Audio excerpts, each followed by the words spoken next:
पानी बहाव खुल गए अंदर खुल गए।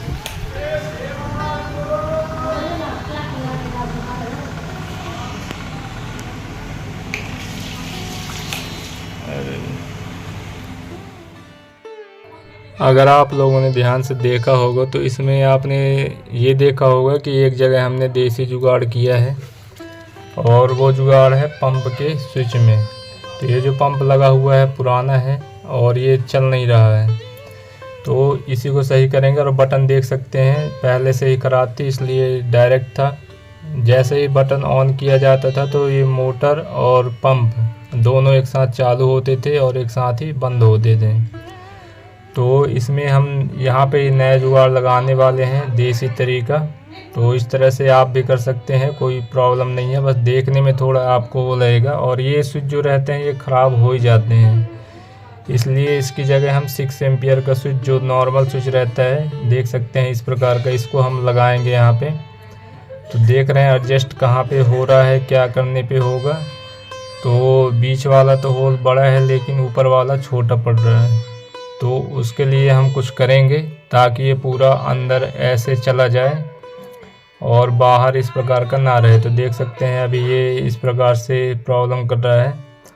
तो इसके लिए ज़रूरत पड़ेगी आपको एक पेचकस की, या तो आप पूरा कटिंग करके अगर बढ़िया से अगर कहीं पे अगर कट करके भी लगा सकते हैं, जिस प्रकार से बोर्ड की कटिंग करते हैं उस प्रकार लगा सकते हैं, लेकिन हम ये नहीं करेंगे। अभी पेचकस की मदद से हम थोड़ा सा इसको ऊपर वाला होल जो है बड़ा कर लेते हैं और देखते हैं कि ये पूरा सेट हो गया। और इसमें हम आसानी से ऊपर एक स्क्रू लगा सकते हैं, नीचे वाला जो है टूटा हुआ है तो ये बटन हमको उल्टे लगानी पड़ेगी, कोई प्रॉब्लम नहीं है। तो इसको हम लगा देंगे। लेकिन ये जो हम देखने आए हैं पंप, हमने डायरेक्ट लगा के देखा फिर भी ये नहीं चल रहा है। तो पहले हम वायर चेक कर लेते हैं। तो इस प्रकार का कंटिन्यूटी टेस्टर आप भी ले सकते हैं, 20-25 रुपए का आ जाता है, बहुत काम का है। तो कंटिन्यूटी देख रहे हैं, नहीं बता रहे हैं। अब हम दूसरे प्लग के दूसरे वाले पॉइंट में लगाकर और कंटिन्यूटी चेक करेंगे दोनों में। तो देख सकते हैं ब्लैक वाली वायर में जल रहा है और रेड वाली में नहीं जल रहा है। इसका मतलब ये है कि रेड वाली जो वायर है प्लग के अंदर से ही ये जल गई है। अब चलिए इसके लिए हमको प्लग खोलना पड़ेगा। तो प्लग हम खोल लेते हैं और हमको दिख गया है कि हाँ यहाँ पे प्रॉब्लम हो सकती है। तो इनको खोल के पहले हम बाहर करेंगे। तो चलिए बाहर कर लेते हैं। और ये रेड वाली जो वायर है वो अंदर से कटी हुई है, अभी हम आपको दिखाएंगे। अभी ये हमारा ये ओपन हो गया। तो स्क्रू हम खोल रहे हैं इसका, देख सकते हैं ये हमको दिख गया है।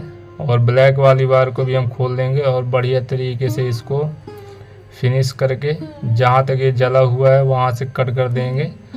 और फिर नए तरीके से उसी प्रकार से जिस प्रकार से प्लग में लगा हुआ था उसी प्रकार से लगा देंगे। देख सकते हैं आप यहाँ से इस प्रकार जल गई है। तो कभी कंटिन्यूटी मिलती थी, कभी नहीं मिलती थी। हालांकि जिनका कूलर उन्होंने बताया कि मोटर तो चलती थी कूलर वाली, लेकिन पंप वाली जो है वो चलते चलते बंद हो गई क्योंकि डायरेक्ट थी। तो उन्होंने बोला कि इसको बटन लगा के कर दीजिए। और उस प्रकार की जो बटन है वो तुरंत में नहीं मिली। तो हमने बोला कि चलिए कोई बात नहीं, पुराना एक स्विच पड़ा हुआ था, हमने बोला इसी को फिट कर देंगे। तो इस प्रकार से देख सकते हैं हमने कर लिया है, प्लग हमने सही कर लिया। और इसको हम जिस प्रकार से फिरता उसी प्रकार से फिट कर देंगे। और अधिकतर समस्या इसी प्रकार की आती है। इस प्रकार के जो प्लग रहते हैं तो जब हम टाइट करते हैं तो ये जो एल्युमिनियम की वायर रहती है तो ये जब टाइट करते हैं तो वैसे ही आधे से ज़्यादा कट जाती है। और जब लोड पड़ता है इसमें तो गर्म होके अंदर से ही ये वायर का जो है एलिमेंट एल्युमिनियम वायर कट जाता है और पीवीसी का जुड़ा रहता है। तो पता नहीं चलता है बाहर से कि ख़राब है कि नहीं। तो जब आप खोलकर अंदर से देखेंगे तब आपकी समझ में आ जाएगा। और कंटिन्यूटी टेस्टर की मदद से आप चेक कर सकते हैं और वैसे भी चेक कर सकते हैं। तो देख सकते हैं अब ये कंटिन्यूटी बता रहा है, रेड वाले में बताने लगा। अब ब्लैक वाले में भी देख लेते हैं तो इसमें भी बताना चाहिए। तो देख सकते हैं अब ये अपना लीड जो है ओके हो गई है। इसके बाद में स्विच को हम टाइट कर देते हैं। स्विच में हमने कनेक्शन कर लिया है, 2 वायर लगेगा इसमें। और ये देखिए ऊपर की तरफ ये ऑन होगा और नीचे साइड में स्क्रू नहीं था, इस वजह से हमको ऐसे लगाना पड़ रहा है। आप जब लगाइएगा तो चेक कर लीजिएगा कि सीधा ही चालू होना चाहिए। अब दिखा देते हैं। अब ये कनेक्शन आपको इस तरीके में समझ नहीं आएगा क्योंकि अंदर जो है सब ब्लैक रेड कलर की वायर है। तो मैं आपको बता देता हूँ कि मोटर में जो है न्यूट्रल फेस डायरेक्ट हमने दे दिया है और जो कूलर का पंप है, पानी वाली मोटर है, तो उसमें एक तार हमने डायरेक्ट दे दी है और दूसरी तार जो है स्विच के थ्रू दी है ताकि हम पानी वाली मोटर को कंट्रोल कर सकें। तो इतना ही है। अब हम डायरेक्ट लीड को चेक हमने कर लिया है, तो सप्लाई आ रही है लेकिन पुराना वाला जो पंप है वो नहीं चल रहा है। और कंफर्म करने के लिए मोटर में भी हमने सप्लाई दे दी है और देखते हैं अब चालू करके, तो देख सकते हैं सप्लाई पूरी आ रही है। तो अपनी कूलर की मोटर चल रही है लेकिन कूलर का जो पंप है वो नहीं चल रहा है।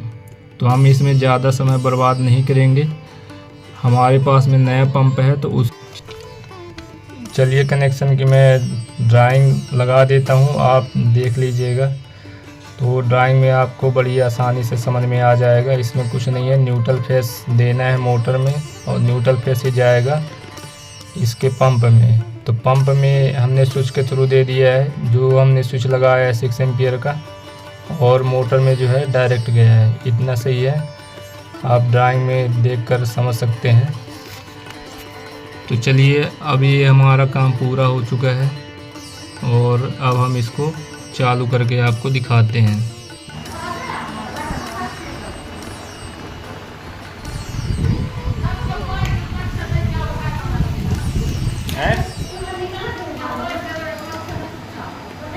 हाँ,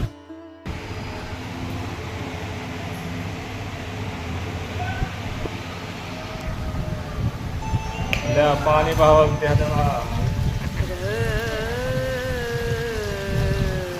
खुल गया अंदर खुल गया।